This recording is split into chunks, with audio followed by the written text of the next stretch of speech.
અમરેલી લેટરકાંડમાં પાયલ ગોટી સાથે ગેરરીતિના આક્ષેપ સાથે પરેશ ધાનાણી મેદાનમાં ઉતર્યા। કોંગ્રેસના નેતા પરેશ ધાનાણીએ સરકારને અલ્ટિમેટમ આપ્યું।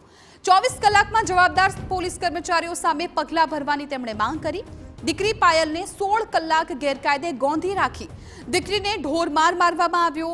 આગામી 24 કલાકમાં જવાબદાર પોલીસ સામે કાર્યવાહી થાય તેવું પણ કહ્યું। દીકરીને પટ્ટા મારનારના પટ્ટા ઉતારી દીકરીને ન્યાય અપાય। 24 કલાકમાં કાર્યવાહી ન થાય તો ઉપવાસની ચીમકી આપી। ગુજરાતની દીકરી એક કુંવારી કન્યા જેનો જાહેરમાં વરઘોડો કાઢ્યો, જેને પાટે હુવડાવીને પગે પાટવા મારવામાં આવ્યા, એવા તમામ પોલીસ અધિકારીઓ જે કાયદાના જાણકાર છે અને કાયદાનું ઉલ્લંઘન કર્યું છે ને તત્કાલ ડિસમિસ કરવામાં આવે। 24 કલાક ભાઈ કૌશિક કૃષ્ણ બનવા માટેનો દીકરીએ અવસર આપ્યો છે ને એનું અમે સન્માન કરીએ છીએ।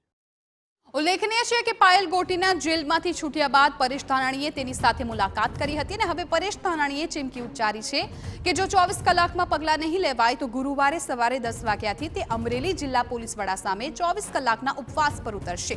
તેમણે રાજકીય અને સામાજિક આગેવાનોને પણ આ લડાઈમાં જોડાવા આહવાન કર્યું છે।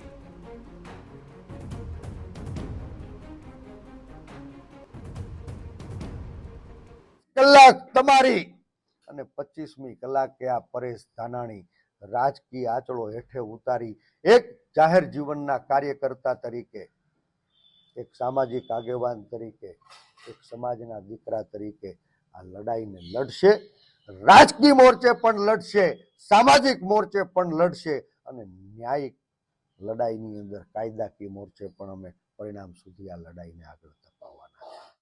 તો પત્રમાં લખેલા મુદ્દાઓ બાબતે પણ પરેશ ધાનાણીએ ધારાસભ્ય કૌશિક વેકરિયાને આડે હાથ લીધા છે અને જાહેરમાં ચર્ચા કરવા પડકાર ફેંક્યો છે। પરેશ ધાનાણીનો આક્ષેપ છે કે પત્ર સાચો છે અને સહી પણ સાચી છે। જો વેકરિયા દૂધે ધોયેલા હોય તો હું રાજકમલ ચોકમાં તેમને જાહેરમાં ચર્ચા કરવા પડકાર ફેંકું છું। બહુ ફાકો હોય ને તો આવી જાવ રાજકમલ ચોકમાં, તમારે જે રીતે લડાઈ લડવી હોય એ રીતે લડાઈ લડવા અમે તૈયાર છીએ। પત્ર સાચો છે, પત્રમાં વપરાયેલું લેટરપેડ સાચું છે, પત્રમાં થયેલી સહી સાચી છે। સત્તાના બળે પત્ર લખનારા લોકોને દબાવીને તમે નકલી ફરિયાદ દાખલ કરાવીશું સત્યને છુપાવી શકશો? એટલે કે સમગ્ર મામલે રાજકારણ ગરમાયું છે ત્યારે આગળ વિવાદ વકરવાની શક્યતા છે।